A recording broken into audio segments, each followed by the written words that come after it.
Hello everyone, welcome to way to humanities. आज जो कविता हम पढ़ने जा रहे हैं वो बहुत ही खास कविता है और इसे मैं बहुत ही खास तरीके से पढ़ाने वाली हूँ। और इस कविता का शीर्षक है सखी वे मुझसे कहकर जाते। सखी वे मुझसे कहकर जाते कविता मैथिली शरण गुप्त द्वारा रचित महाकाव्य यशोधरा का एक भाग है। यशोधरा महाकाव्य राजकुमार सिद्धार्थ के महात्मा बुद्ध बनने की यात्रा पर आधारित है। इस काव्य में सिद्धार्थ यानी गौतम बुद्ध की पत्नी यशोधरा के आदर्श चरित्र को प्रस्तुत किया गया है।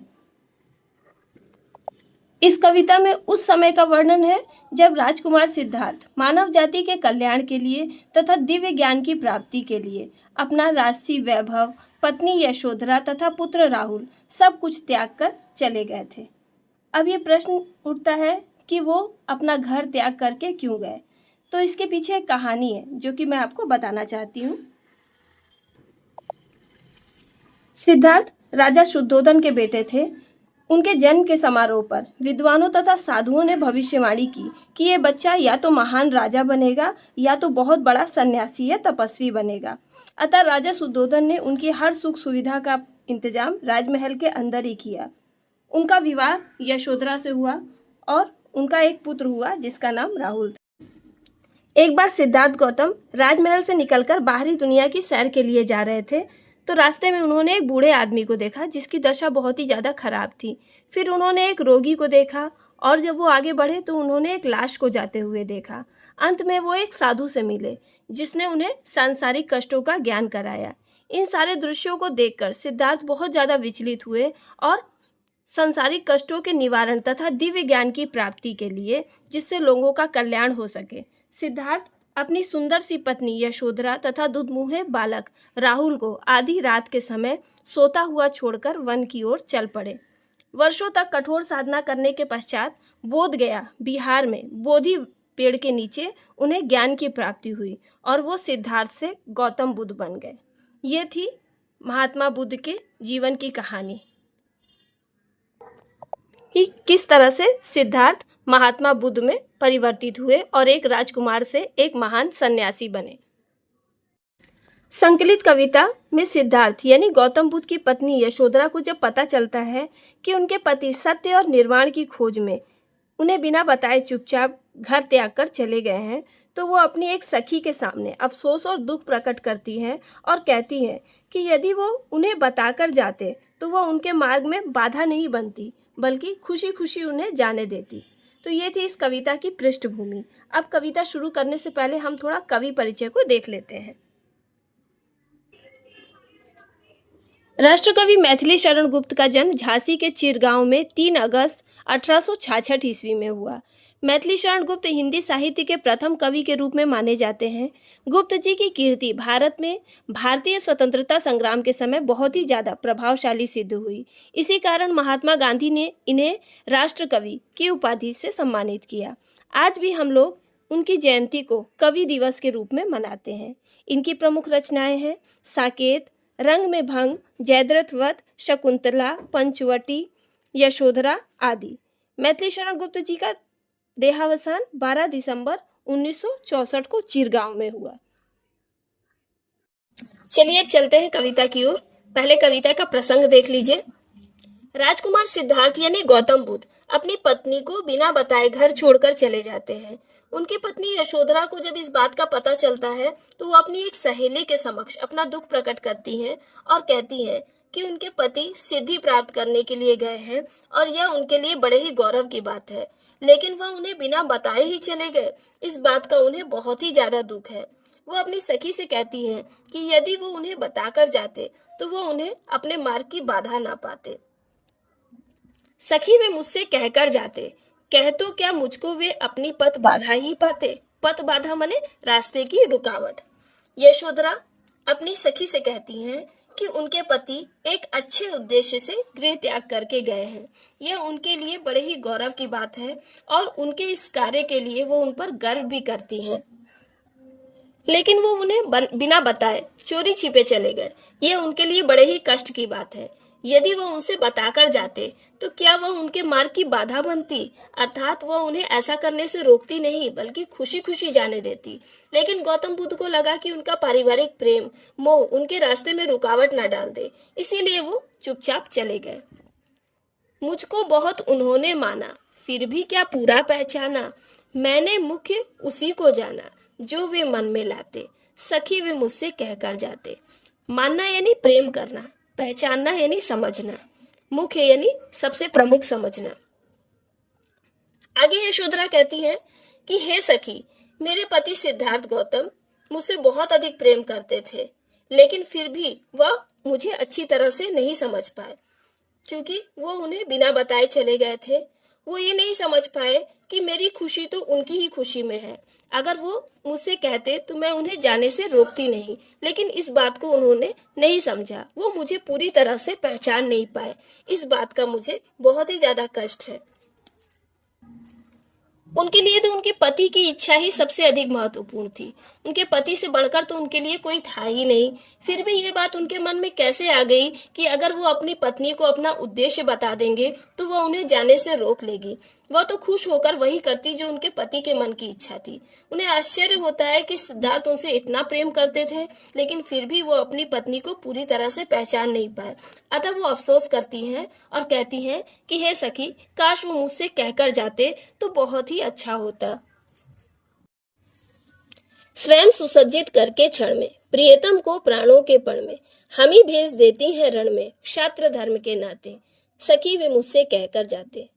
सुसज्जित यानी सजा धजाकर तैयार करके, क्षण में तुरंत, प्राणों के पण में यानी जान की बाजी लगाने के लिए, रण में यानी युद्ध भूमि में, और क्षात्र धर्म यानी क्षत्रिय धर्म का पालन करने के लिए।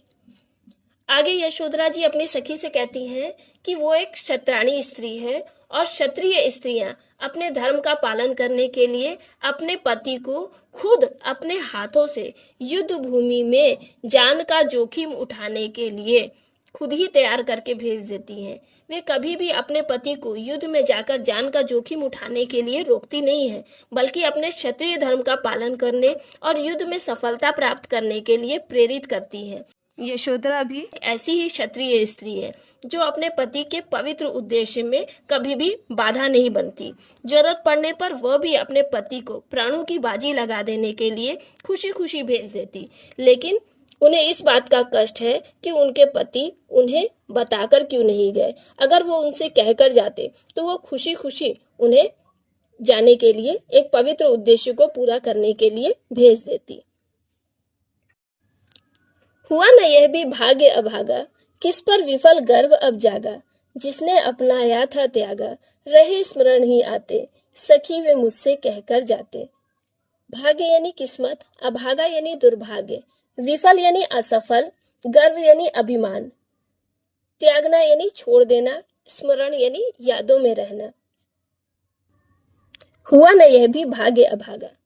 आगे यशोधरा जी अपने भाग्य को कोसती हैं और कहती हैं कि उनका सौभाग्य तो दुर्भाग्य में बदल गया। अन्य क्षत्राणियां तो अपने पति को खुद ही तैयार करके विदा करती हैं, लेकिन यशोधरा जी को तो ये भी सौभाग्य प्राप्त नहीं हुआ। वह अपने पति को विदा भी नहीं कर पाई। उनका सारा गौरव, सारा अभिमान खत्म हो गया।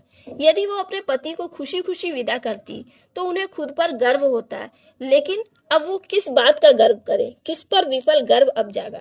उनके जीवन में किसी चीज पर, किसी बात पर गर्व करने की कोई उम्मीद ही नहीं रह गई है।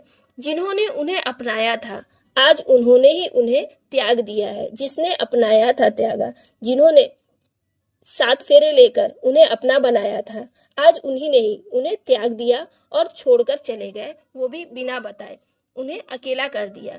तब किस चीज पर वो गर्व करेंगी। उनके जीवन में तो गर्व करने वाली कोई बात ही नहीं रह गई। अब तो बस उनकी यादें ही उनके साथ रह गई हैं, रहे स्मरण ही आते। अब सिर्फ उनके पति उनकी यादों में ही रह गए हैं और वही उनके जीने का आधार है। अतः वो फिर से कहती हैं कि हे सखी, काश वो मुझसे कहकर जाते तो मुझे इतना दुख ना होता। नैन उन्हें है निष्ठुर कहते, पर इनसे जो आंसू बहते, सदै हृदय वे कैसे सहते, गए तरस ही खाते, सखी वे मुझसे कहकर जाते। नैन यानी नेत्र, निष्ठुर यानी कठोर, सदै यानी दयालु, तरस खाना यानी दया करना। आगे यशोधरा जी कहती हैं कि उनकी आंखों से जो आंसू बह रहे हैं वो सिद्धार्थ को निष्ठुर यानी कठोर हृदय वाला कहते हैं, क्योंकि वो उन्हें बिना बताए चुपचाप इस तरह से छोड़कर चले गए। लेकिन वो अच्छी तरह से जानती हैं कि उनके पति ऐसे नहीं हैं, वो तो बड़े ही दयालु हैं और वो अपनी पत्नी से बहुत ज़्यादा प्रेम करते हैं। इतना ज़्यादा प्रेम करते हैं कि वो उनकी आंखों से आंसू निकलता हुआ नहीं देख सकते। और वो अच्छी तरह से जानते हैं कि यदि वो यशोधरा को बताकर जाते तो उनके जाते समय उनकी आंखों में आंसू जरूर आते और इस चीज़ को वो सहन नहीं कर पाते। इसलिए यशोधरा पर तरस खाकर वो उन्हें बिना बताए चले गए। इस तरह से यशोधरा अपने पति के इस व्यवहार के प्रति सद्भाव प्रकट करती हैं।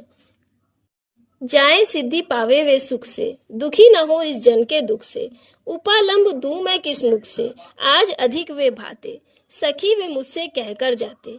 सिद्धि यानी दिव्य ज्ञान, जिसकी प्राप्ति के लिए गौतम बुद्ध अपना परिवार छोड़कर गए थे। जन यहाँ पर यशोधरा को कहा गया है। उपालंब यानी उलाहना देना या शिकायत करना। भाते यानी अच्छे लगना। प्रस्तुत अंश में यशोधरा जी कामना करती हैं कि जिस दिव्य ज्ञान को पाने के लिए उनके पति अपना घर परिवार बीवी बच्चे सब कुछ त्याग कर गए हैं, उन सिद्धियों को वो खुशी खुशी प्राप्त करें और अपने लक्ष्य में सफलता प्राप्त करें। उनके पति कोई साधारण मनुष्य नहीं है। वो जानती हैं कि वो एक अच्छे कार्य के लिए गए हैं, अतः वो उनके रास्ते में बाधा नहीं बनना चाहती। दुखी ना हो इस जन के दुख से, वो ये नहीं चाहती हैं कि उनके पति उनके दुख में दुखी हों, क्योंकि वो एक साधारण स्त्री है और उनके पति एक असाधारण मनुष्य है। तो वो नहीं चाहती हैं कि यशोधरा जैसी साधारण नारी के दुख में उनके पति दुखी हों। और अब यशोधरा उन्हें कोई उलाहना नहीं देना चाहती हैं, कोई उपालंब कोई शिकायत नहीं करना चाहती हैं उनसे, क्योंकि अब उन्हें वो और अधिक अच्छे लगने लगे हैं, क्योंकि वो जान गई हैं कि उनके पति लोक कल्याण के पवित्र उद्देश्य से घर परिवार त्याग कर गए हैं। इसलिए वो उन पर गर्व करती हैं और उनके पति उन्हें और भी ज़्यादा अच्छे लगने लगे हैं।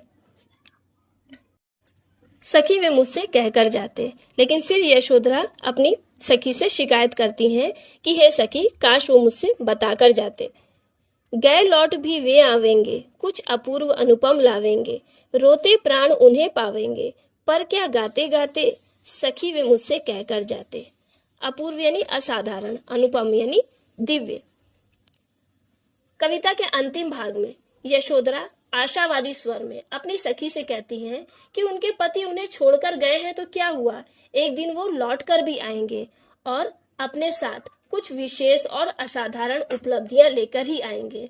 अर्थात जिस उद्देश्य को पूरा करने के लिए वे अपना घर परिवार सब कुछ छोड़कर गए हैं, उस उद्देश्य में वो अवश्य सफल हो जाएंगे। लेकिन फिर यशोधरा के मन में प्रश्न उठता है कि क्या यशोधरा तब तक अपने प्राणों को निकलने से रोक सकेंगी? क्या वो रोते रोते उनके दर्शन पा सकेंगी और उनके स्वागत के गीत गा पाएंगी? अतः फिर वे उनके बिना बताए चले जाने पर अफसोस प्रकट करती हैं और कहती हैं कि काश वो मुझसे कह कर जाते। इस प्रकार कवि मैथिली शरण गुप्त ने इस कविता के माध्यम से नारी जीवन के प्रति अपनी करुणा और दया की भावना को प्रकट किया है। कविता यहीं खत्म होती है। मुझे उम्मीद है कि ये कविता आपको अच्छी तरह से समझ में आई होगी, और अगर वीडियो अच्छी लगी हो तो फटाफट इसे लाइक कीजिए और अपने व्यूज कमेंट कीजिए। साथ ही साथ अपने दोस्तों को इस वीडियो को शेयर कीजिए। Thank you for watching this video.